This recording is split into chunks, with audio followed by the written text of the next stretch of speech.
पहली एक्सरसाइज पूरी हो चुकी है, दूसरी एक्सरसाइज पे चलते हैं, इसको भी फटाफट पूरी करते हैं। तो यहाँ पे हमारे पास क्वेश्चन है कि प्रूफ करो √5 इरेशनल है। मतलब थ्योरेटिकल क्वेश्चन है, अच्छे से याद तुम कर लोगे और बहुत इजी क्वेश्चन है, आना ही आना है। मतलब स्टार्टिंग यूनिट टेस्ट में तो तुम्हारे आएगा ही आएगा ये क्वेश्चन, ठीक है। सबसे पहली चीज क्या करते हैं, चाहे √3 आए, √5 आए, √7 आए, जो भी आए, तरीका यही रहेगा। मान लो कि √5 एक रेशनल नंबर है, ये तुम मानोगे, ठीक है। तो √5 को क्या लिखा जाएगा, P/Q की फॉर्म में। और Q किसके इक्वल नहीं होगा, 0, क्योंकि समथिंग अपॉन 0 फिर नॉट डिफाइन होता है। Where P and Q are coprime integer. यार ये को प्राइम इंटीजर क्या होता है, देखो जैसे एक नंबर है मान लो 11 और एक नंबर है हमारे पास 12, इनका जो कॉमन फैक्टर होगा वो क्या होगा, 1 ना। जब दो नंबरों में कॉमन फैक्टर सिर्फ 1 होता है उसको ही हम को प्राइम इंटीजर कहते हैं, वरना हम को प्राइम इंटीजर नहीं कहते उसको। अब जैसे तुमने कह दिया मान लो 6 और 8 इनके बीच में कॉमन हो गया 2, तो फिर ये को प्राइम इंटीजर्स नहीं है, ठीक है। दोनों साइड स्क्वायरिंग करी, √5 का 5 हो गया, P² Q²। उसके बाद इसको इसके नीचे भेजा, इसको ऊपर भेजा। अब यहाँ पे एक बात समझना, ये 5 किसको डिवाइड कर रहा है, P² को। अब देखो मान लो एक नंबर है हमारे पास 36 और मैं इसको 3 से डिवाइड कर रहा हूँ, तो 36 किसका स्क्वायर है, 6 का, तो 6 भी 3 से कट जाएगा। अगर किसी नंबर का स्क्वायर ना किसी भी एक नंबर से पर्टिकुलर से कटता है तो वो नंबर भी उस नंबर से कट जाता है, उसी लॉजिक को यहाँ यूज करते हैं। 5 किसको डिवाइड कर रहा है, P² को, तो 5 किसको डिवाइड करेगा, P को भी करेगा। ये 5 divides P² then it will also divide P।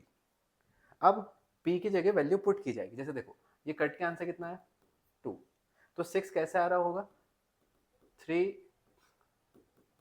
ऐसे होगा ना, 3 को क्रॉस करते, तो हमने यहाँ पे भी वही लॉजिक लगाया। कुछ कट के जैसे P किससे कटा, 5 से, कितना आंसर आया पता नहीं, तो हमने इसको C मान लिया। क्रॉस करा तो P की वैल्यू कितनी होगी 5C, तो हमने क्या करा, P की जगह पे कितना रख दिया 5C रखना है, ठीक है।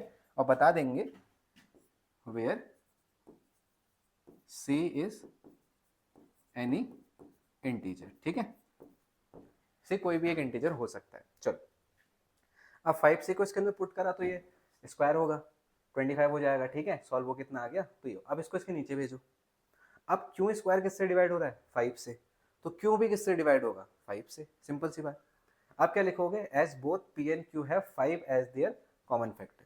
P और Q दोनों के पास 5 उनका कॉमन फैक्टर है, तभी उसको डिवाइड कर रहा होगा। इसका क्या मतलब निकला कि P और Q क्या नहीं है, को प्राइम इंटीजर नहीं है, क्योंकि मैंने को प्राइम माने थे। तो मैं क्या बोलूंगा, मेरा अजम्पशन क्या हो चुका है, गलत। Our assumption is that √5 is rational is wrong, ये गलत हो चुका है। हेंस कंक्लूड करो कि √5 कैसा नंबर है, इरेशनल नंबर है, ठीक है। समझ में आई बात, बस इतना इजी है, ठीक है। इसका दूसरा पार्ट देखो, ये वाला। अब इस वाले पार्ट में अगर ध्यान से देखोगे थोड़ी चीजें जुड़ी हैं, प्लस समथिंग लाइक दिस, ये थोड़ा ज्यादा इजी क्वेश्चन है उसके कंपैरिजन। देखो सबसे पहले क्या करना, इसको रेशनल मानना, P/Q की फॉर्म, को प्राइम इंटीजर सब सेम लिखना। अब 3 को उठा के उधर भेजो, माइनस हो जाएगा, एलसीएम लो और सॉल्व हो गया, ठीक है। फिर इस 2 को इसके नीचे भेजो, P-3Q/2Q हो जाएगा। अब क्या करना है, P-Q-3 2 ये सब क्या है, इंटीजर, और इंटीजर मिलके एक रेशनल नंबर बनाते हैं।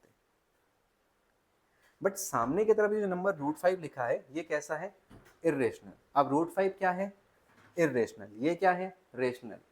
रेशनल और इरेशनल बराबर नहीं हो सकते, तो हम क्या लिखेंगे, so rational can't be equal to irrational. So ये जो नंबर है ये वाला, इसको भी क्या होगा, ये इरेशनल होगा। अगर ये इरेशनल है तो ये आया कहाँ से, यहाँ से। दैट मीन्स जो हमारा अजम्पशन है वो रॉन्ग है। क्या रॉन्ग है, कि ये वैल्यू क्या है, रेशनल नंबर की, ठीक है।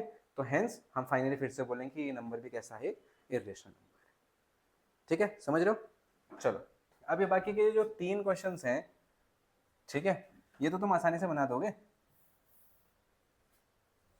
इसी पैटर्न पे जो मैंने तुम्हें लिखना सिखाया। तुम आराम से सीख गए हो ना, और वो चीज़ें अगर तुम लिखना सीख जाओगे तो तुम इनको भी आराम से कर लोगे, ठीक है। तो एनसीईआरटी की जो पहला चैप्टर है 10th का वो हमने यहाँ पे कंप्लीट कर लिया।